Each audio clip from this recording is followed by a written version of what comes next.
Good morning my dear family members, ಎಲ್ಲರೂ ಹೇಗಿದ್ದೀರಾ? Super ಆಗಿದ್ದೀರಾ ಅಂದ್ಕೊಂಡಿದ್ದೀನಿ. ನಾನು ಸೂಪರ್ ಆಗಿದ್ದೀನಿ. ನನ್ನ ಹೆಸರು ಜೈ. ಇವತ್ತಿನ ಬ್ಲಾಗ್ ನಾನು ಸ್ಟಾರ್ಟ್ ಮಾಡ್ತಾ ಇದ್ದೀನಿ.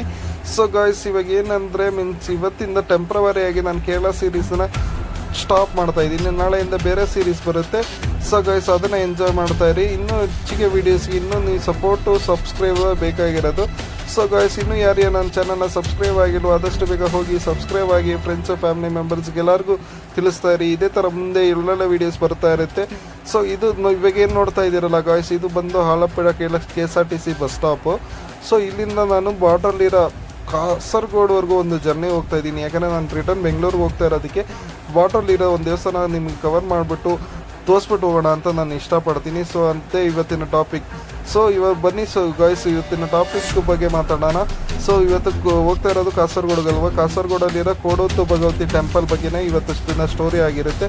ಅಲ್ಲಿ ಏನು ಸ್ಪೆಷಾಲಿಟಿ ಅಂದರೆ ತೆಯ್ಯಂ ಎಲ್ಲರೂ ಆಲ್ಮೋಸ್ಟ್ ಅಲ್ಲಿ ನೋಡ್ತಾ ಇದ್ದೀರಾ, ಕೇಳ್ತಾ ಇದ್ದೀರಾ, ರೀಲ್ಸಲ್ಲಿ ನೋಡ್ತಾ ಇದ್ದೀರಾ, ಎಲ್ಲ ಇದೆಯಲ್ಲ. ಸೊ ಅದ್ರ ಬಗ್ಗೆ ಒಂದು ಹಿಸ್ಟಾರಿಕಲ್ ಸ್ಟೋರಿ ತೆಗಿಯೋಣ ಅಂತ ನನಗೆ ಇಷ್ಟ ಅಂತು. ಸೊ ಅದಕ್ಕೋಸ್ಕರ ನಾನು ಇನ್ನು ಮುಂದಕ್ಕೆ ಇಡೋಕ್ಕೆ ಇಷ್ಟಪಡ್ತೀನಿ. ಬನ್ನಿ ಗಾಯ್ಸ್, ಇವತ್ತು ಹೋಗೋಣ ಆಲಪ್ಪುಳದಿಂದ ಕಾಸರಗೋಡುವರೆಗೂ ಒಂದು ಜರ್ನಿ.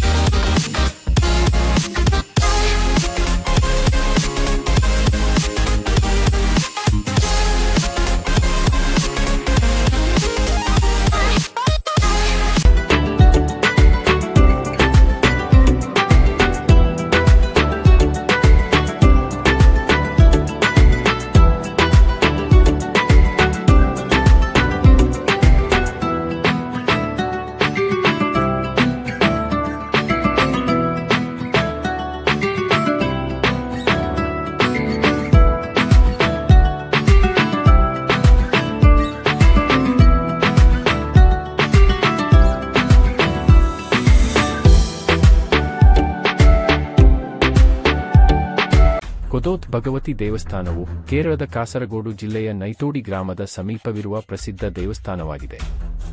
ಈ ದೇವಾಲಯದಲ್ಲಿ ಪೂಜಿಸಲ್ಪಡುವ ದೇವತೆ ಶ್ರೀ ಕೊದೋತ್ ಭಗವತಿ ಒಬ್ಬ ಶಕ್ತಿಶಾಲಿ ರೂಪದಲ್ಲಿ ಪೂಜಿಸಲ್ಪಡುವ ದೇವಿಯಾಗಿದೆ. ದೇವಾಲಯದ ಐತಿಹ್ಯ.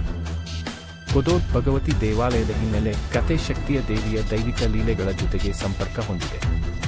ಸ್ಥಳೀಯ ನಂಬಿಕೆಯ ಪ್ರಕಾರ ಈ ಭಗವತಿ ಹಿಂದಿನ ಕಾಲದಲ್ಲಿ ಬ್ರಾಹ್ಮಣ ಕುಟುಂಬದ ಮನೆಯಲ್ಲಿದ್ದ ಗುಪ್ತ ಶಕ್ತಿಯಾಗಿ ನೆಲೆಸಿದ್ದಳು. ಆ ಮನೆಯವರು ಭಗವತಿಯನ್ನು ತಮ್ಮ ಕುಟುಂಬದ ದೇವತೆ ಎಂದು ಪೂಜಿಸುತ್ತಿದ್ದರು. ಆದರೆ ಕೆಲ ವೈಷಮ್ಯಗಳ ಕಾರಣದಿಂದ ಆ ಶಕ್ತಿ ಮನೆಯ ಹೊರಗೆ ಬಂದು ಗ್ರಾಮೀಣ ಪ್ರದೇಶದಲ್ಲಿ ತಾನೇ ನೆಲೆಸಿಕೊಳ್ಳಲು ನಿರ್ಧರಿಸುತ್ತಾಳೆ. ಭಗವತಿಯು ತಾನು ಸ್ಥಾಪಿತವಾಗುವ ಸ್ಥಳವನ್ನು ಸ್ವತಃ ಆರಿಸಿಕೊಂಡು ಅಲ್ಲಿ ತಾನೇ ತನ್ನ ರೂಪವನ್ನು ಪ್ರತಿಷ್ಠಾಪಿಸಿಕೊಂಡಳು. ಈ ಸಂದರ್ಭದಲ್ಲಿ ಹಲವಾರು ದೈವಿಕ ಚಿಹ್ನೆಗಳು ಗೋಚರವಾಗಿದ್ದವು: ವಿದ್ಯುತ್, ಧ್ವನಿ, ತೀವ್ರ ಬೆಳಕು ಇತ್ಯಾದಿ. ಇದನ್ನು ನೋಡಿ ಗ್ರಾಮಸ್ಥರು ಭಗವತಿಯು ಅಲ್ಲೇ ನೆಲೆಸಿರುವುದಾಗಿ ಭಾವಿಸಿ ದೇವಸ್ಥಾನವನ್ನು ನಿರ್ಮಿಸಿದರು. ತೆಯ್ಯಂ ಮಹತ್ವ. ಕೊದೋತ್ ಭಗವತಿ ದೇವಸ್ಥಾನದಲ್ಲಿ ಪ್ರತಿ ವರ್ಷವೂ ನಡೆಸಲ್ಪಡುವ ತೆಯ್ಯಂ ಉತ್ಸವ ವಿಶೇಷ ಆದಾಯವಾಗಿದೆ. ತೆಯ್ಯಂ ಎಂಬುದು ಕೇರಳದ ಅಪರೂಪದ ಶಾಸ್ತ್ರೀಯ ಕಲೆಯಾಗಿದೆ. ಇದರಲ್ಲಿ ಭಕ್ತರು ದೇವದೂತರ ವೇಷಧಾರಣೆಯ ಮೂಲಕ ದೇವತೆಗಳ ನೃತ್ಯ ರೂಪದಲ್ಲಿ ಪೂಜೆ ಸಲ್ಲಿಸುತ್ತಾರೆ. ಕೊದೋತ್ ಭಗವತಿಯ ತೆಯ್ಯಂ ಅತ್ಯಂತ ಭಯಾನಕವಾದ ಶಕ್ತಿಯ ರೇಖೆಯನ್ನು ತೋರಿಸುತ್ತದೆ. ಭಕ್ತರು ಈ ಸಂದರ್ಭದಲ್ಲಿ ತಮ್ಮ ಸಂಕಟಗಳನ್ನು ಭಗವತಿಗೆ ಅರ್ಪಿಸಿ ಆಶೀರ್ವಾದ ಪಡೆಯುತ್ತಾರೆ. ದೇವಿಯ ಶಕ್ತಿ. ಕೊದೋತ್ ಭಗವತಿಯು ಚಂಡಿಕಾ, ಭದ್ರಕಾಳಿ ಮತ್ತು ದುರ್ಗಾ ರೂಪಗಳ ಸಮನ್ವಯವಾಗಿದೆ ಎಂದು ನಂಬಿಕೆ ಇದೆ. ಆಕೆ ತನ್ನ ಭಕ್ತರ ರಕ್ಷಣೆಗೆ 77 ರೂಪಗಳಲ್ಲಿ ಪ್ರತ್ಯಕ್ಷವಾಗುತ್ತಾಳೆ ಎಂಬ ನಂಬಿಕೆ ಗ್ರಾಮಸ್ಥರಲ್ಲಿ ಇದೆ. ಪೂಜೆಗಳು ಮತ್ತು ಉತ್ಸವಗಳು. ವಾರ್ಷಿಕ ತೆಯ್ಯಂ ಉತ್ಸವ, ಭಗವತಿ ಸೇವೆ, ಪೊಂಗಲ್ ನವಮಿ, ಅಮ್ಮ ಬಲಿ. ಈ ಉತ್ಸವಗಳು ಲಕ್ಷಾಂತರ ಭಕ್ತರನ್ನು ಸೆಳೆಯುತ್ತವೆ. ಅವರು ಭಗವತಿಯ ದರ್ಶನದಿಂದ ಶಾಂತಿ, ಸಮೃದ್ಧಿ, ಆರೋಗ್ಯ ಮತ್ತು ಸಮಸ್ಯೆಗಳಿಂದ ವಿಮೋಚನೆ ಪಡೆಯುತ್ತಾರೆ ಎಂಬ ನಂಬಿಕೆ ಇರುತ್ತದೆ. ದೇವಿಯ ಸ್ಥಾಪನೆಯ ದೈವಿಕ ಕಥೆ. ಅನೇಕಡು ಶತಮಾನಗಳ ಹಿಂದೆ ನೈಟೋಡಿ ಪ್ರದೇಶದಲ್ಲಿ ಅನ್ಯಾಯ, ಅಸಹನೆ ಮತ್ತು ಅಧರ್ಮವು ವ್ಯಾಪಕವಾಗಿದ್ದ ಕಾಲದಲ್ಲಿ ಭಗವತಿ ತನ್ನ ದಿವ್ಯ ಶಕ್ತಿಯೊಂದಿಗೆ ಆ ಪ್ರದೇಶವನ್ನು ಶುದ್ಧೀಕರಿಸಲು ಮತ್ತು ಧರ್ಮ ಸ್ಥಾಪನೆಗೆ ಆಗಮಿಸಿದಳು. ಸ್ಥಳೀಯ ಜನತೆ ಭಗವತಿಯ ಶಕ್ತಿಗೆ ಮೋಹಿತರಾಗಿ ಆಕೆಯ ಸೇವೆಗೆ ತಮ್ಮ ಜೀವನವನ್ನೇ ಅರ್ಪಿಸಿದರು. ಇದೊಂದು ಕಾಲದಲ್ಲಿ ಯಕ್ಷಿ ಅಥವಾ ಭದ್ರಕಾಳಿ ರೂಪದಲ್ಲಿ ಭಗವತಿ ನೆಲೆಸಿದಳು ಎನ್ನಲಾಗುತ್ತದೆ. ಆಕೆಯ ಮೊದಲ ದರ್ಶನವನ್ನು ಒಂದು ಬ್ರಾಹ್ಮಣ ಯುವಕನು ಪಡೆದನು. ಆತನು ಪ್ರಾಯಶಃ ತಪಸ್ಸಿನಲ್ಲಿ ತೊಡಗಿದ್ದಾಗ ದೇವಿ ಆತನಿಗೆ ದರ್ಶನ ನೀಡಿ, ಇಲ್ಲಿ ನಾನು ನೆಲೆಸುತ್ತೇನೆ. ನನಗೆ ಸ್ತೋತ್ರ, ಭಕ್ತಿಭಾವ, ಸೇವೆ ಬೇಕು. ನಿನ್ನ ಮೂಲಕ ಈ ಊರಿನಲ್ಲಿ ನನ್ನ ಪೂಜಾ ಪ್ರಾರಂಭವಾಗಲಿ ಎಂದಳು. ಆ ಯುವಕ ತನ್ನ ಗ್ರಾಮಸ್ಥರೊಡನೆ ಈ ದಿವ್ಯ ಅನುಭವವನ್ನು ಹಂಚಿಕೊಂಡನು. ಈ ಘಟನೆ ಬಳಿಕ ದೇವಸ್ಥಾನ ಸ್ಥಾಪನೆಯ ಚಟುವಟಿಕೆಗಳು ಆರಂಭವಾದವು. ದೇವಿಯ ತೇಜೋಮಯ ರೂಪ ಕೊದೋತ್ ಭಗವತಿ ಬಹುಶಃ ಶ್ರೀ ದುರ್ಗಾ ಅಥವಾ ಭದ್ರಕಾಳಿ ಎದ್ದ ಶಕ್ತಿರೂಪಗಳನ್ನು ಪೂಜಿಸಲ್ಪಡುವ ದೇವಿಯಾಗಿದೆ. ಆಕೆಯು ಕೋಪವೂ ಕೂಡ ಹೊಂದಿದ ದೇವತೆ ಎಂದು ನಂಬಿಕೆಯಿದೆ.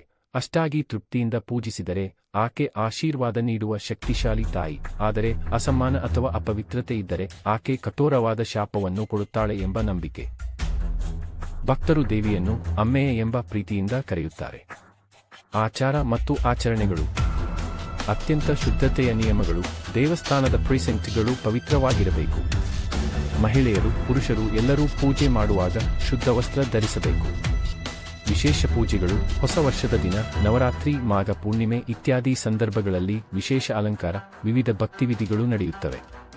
ಬಲಿಕರ್ಮಗಳು. ಬ್ಯಾಲೆ ಶಕ್ತಿ ಪೂಜೆಯ ಭಾಗವಾಗಿ ನಿರ್ದಿಷ್ಟ ಸಮಯದಲ್ಲಿ ಫಲ, ಕುಂಕುಮ, ಹೂಗಳು ಇತ್ಯಾದಿಗಳನ್ನು ದೇವಿಗೆ ಅರ್ಪಿಸಲಾಗುತ್ತದೆ.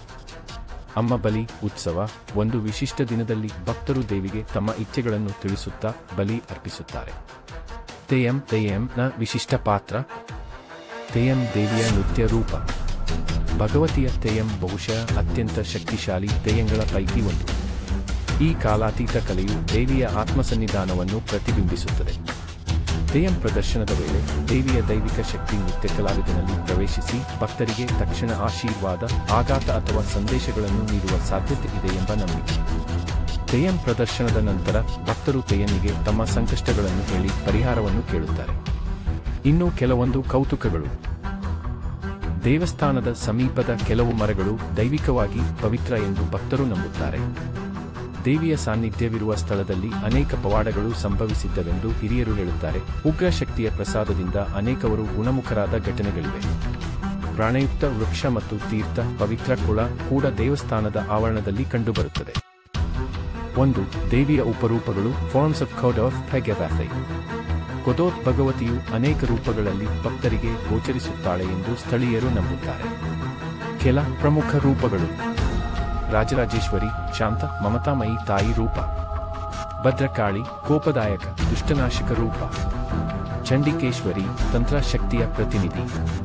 ಅಮ್ಮಾಯಿ, ಮಕ್ಕಳು, ಮಹಿಳೆಯರು ತಮ್ಮ ಮನೋಬಲದ ದೇವಿಯಂತೆ ಪೂಜಿಸುವ ರೂಪ. ಇವುಗಳೆಲ್ಲವೂ ತೆಯ್ಯಂ ಕಾಲದಲ್ಲಿ ವಿಭಿನ್ನ ವೇಷಗಳ ಮೂಲಕ ಮೂರ್ತೀಕರಿಸಲಾಗುತ್ತದೆ. 2. ತಂತ್ರ, ಶಾಸ್ತ್ರ ಮತ್ತು ಶಕ್ತಿಪೀಠ ಸಂಪರ್ಕ.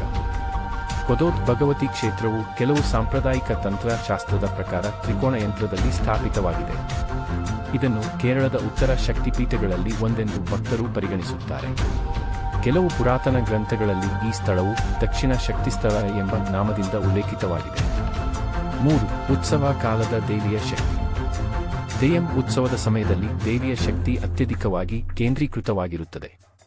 ಈ ಸಮಯದಲ್ಲಿ ದೇವಿಯ ನಡಿಗೆ ಪ್ರೊಸೆಷನ್ ನಡೆಯುತ್ತದೆ. ವೇಳೆ ಕುಳಿಗೆ ತೆಯ್ಯಂ ಬರುವಿಕೆಯೇ ಎಂಬ ಸಂಪ್ರದಾಯ ಹಬ್ಬದ ಮುಖ್ಯಾಂಶ. ತೆಯ್ಯಂ ಕಲಾವಿದರು ದೇವಿಯ ಶಕ್ತಿಯ ದೇಹಾರೋಪಣೆಯಿಂದ ಮಾತಾಡುತ್ತಾರೆ.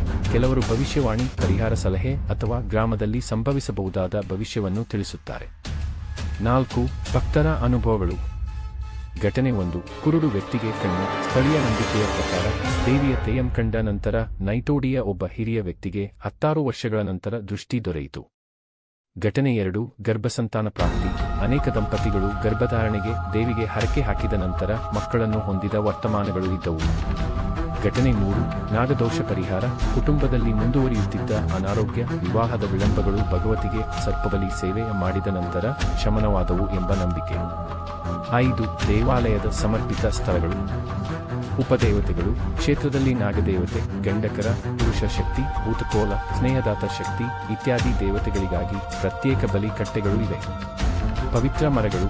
ದೇವಾಲಯದ ಹತ್ತಿರದಲ್ಲಿ ಇರುವ ದೊಡ್ಡ ಬಣದ ಮರವನ್ನು ಭಗವತಿಯ ತಾಯಿನ ಮರ ಎಂದು ಭಕ್ತರು ಪೂಜಿಸುತ್ತಾರೆ. ಕಾವು ಸ್ಯಾಕ್ರೆಡ್ ಗ್ರೂವ್. ಕ್ಷೇತ್ರದ ಸಮೀಪದ ಕಾಡು ಭಾಗ ಭಗವತಿಯ ಶಕ್ತಿಯ ನೆಲೆ ಎಂದು ಶ್ರದ್ಧೆಯಿಂದ ನೋಡಲಾಗುತ್ತದೆ. ಇಲ್ಲಿಗೆ ಅನಧಿಕೃತ ಪ್ರವೇಶವನ್ನು ವಿರೋಧಿಸಲಾಗುತ್ತದೆ. 6. ಭಕ್ತಿಯ ಕವಿತೆ, ಜಪ, ಶ್ಲೋಕ. ಶರಣಾಗತ ದೀನಾರ್ಥ ಪಾರಿತ್ರಾಣ ಪರಾಯಣೆ. ಸರ್ವಸ್ಯಾರ್ಥಿ ಹರೆ ದೇವಿ ನಾರಾಯಣಿ ನಮೋಸ್ತುತೆ. ಈ ಶ್ಲೋಕವನ್ನು ತೆಯ್ಯಂ ವೇಳೆ ಭಕ್ತರು ಗುಂಪಾಗಿ ಉಚ್ಚಾರಿಸುತ್ತಾರೆ. ಇದರಿಂದ ಸ್ಥಳದಲ್ಲಿ ಶಕ್ತಿಯ ಸ್ಪಂದನೆ ಉಂಟಾಗುತ್ತದೆ ಎಂಬ ನಂಬಿಕೆ. ನನ್ನ ವಿಡಿಯೋ ಎಲ್ಲರಿಗೂ ಇಷ್ಟ ಆಯಿತು ಅಂತ ನಾನು ಭಾವಿಸುತ್ತೇನೆ. ನನ್ನ ಲೈಫ್ ಮೇಕ್ ಚೇಂಜರ್ ಚಾನೆಲ್ಗೆ ಸಪೋರ್ಟ್ ಮಾಡ್ತಾ ಇರಿ. ನನ್ನ ಹೆಸರು ಜೈ. ನನ್ನ ಚಾನೆಲ್ಗೆ ಸಬ್ಸ್ಕ್ರೈಬ್ ಆಗಿ, ಏನಾದರೂ ಇದ್ದರೆ ಕಾಮೆಂಟ್ ಮಾಡಿ ನನಗೆ ತಿಳಿಸಿ. ಇನ್ನೂ ಹೆಚ್ಚಿನ ವಿಡಿಯೋಗಳು ಬರುತ್ತಿವೆ. ಧನ್ಯವಾದಗಳು.